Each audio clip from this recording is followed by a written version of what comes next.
श्रीं क्लीं श्रीं कुबेराय अष्टलक्ष्मी मम गृहे धनं पूरय पूरय नमः।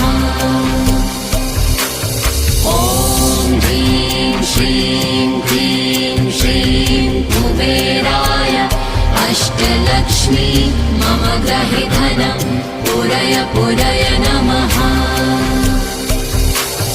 ॐ ह्रीं श्रीं क्लीं श्रीं कुबेराय अष्टलक्ष्मी मम गृहे धनं पूरय पूरय नमः। ॐ ह्रीं श्रीं क्लीं श्रीं कुबेराय अष्टलक्ष्मी मम गृहे धनं पूरय पूरय